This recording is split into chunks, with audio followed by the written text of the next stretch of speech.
చైత్రమాసంలో షష్ఠి రోజునే స్కందదమన పూజగా చెబుతారు.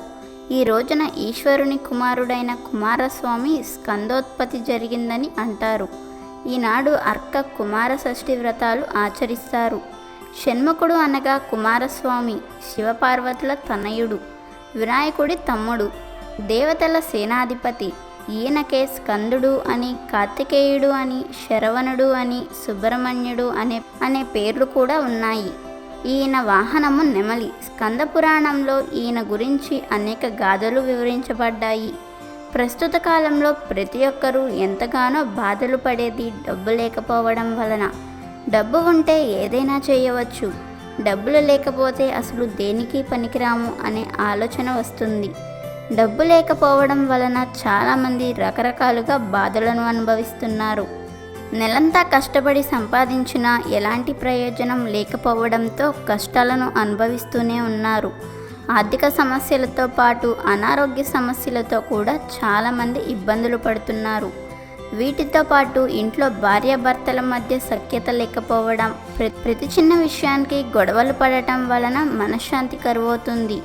ఇలా సమస్యలు ఎన్ని ఉన్నా ఎలాంటివైనా సరే రేపు గురువారం షష్ఠి రోజున ఈ చిన్న పరిహారం చేయడం వలన మీకున్న కష్టాలన్నీ తొలగిపోతాయని పండితులు చెప్తున్నారు. మరి అవేంటో ఈరోజు మనం తెలుసుకుందాం. గురువారం రోజున మీ పనులన్నీ మిగుంచుకుని కుమారస్వామికి మారేడు ఆకులను సమర్పించాలి. అవి ఎలా అంటే 108 మారేడు ఆకులను తెచ్చి శుభ్రం చేసి సింధూరంలో ఆవు నెయ్యి కలిపి దానితో ఆకుల మీద శ్రీ అని రాయాలి.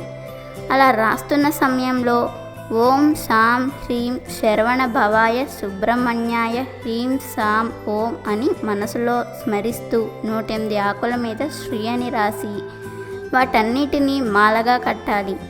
దానిని మీ దగ్గరలోని సుబ్రహ్మణ్య స్వామి ఆలయానికి వెళ్ళి కుమారస్వామికి సమర్పించాలి, లేదా జంట నాగుల విగ్రహానికి అయినా సమర్పించాలి. ఇలా రేపు గురువారం షష్ఠి రోజున చేయటం వలన మీ సమస్యలన్నీ తొలగిపోతాయి.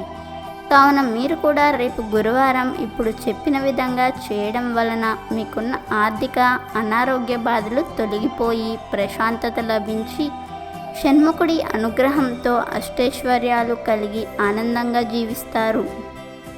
వీడియో నచ్చితే లైక్ చేయండి, షేర్ చేయండి, బట్ సబ్స్క్రైబ్ చేసుకోవడం మర్చిపోవద్దు.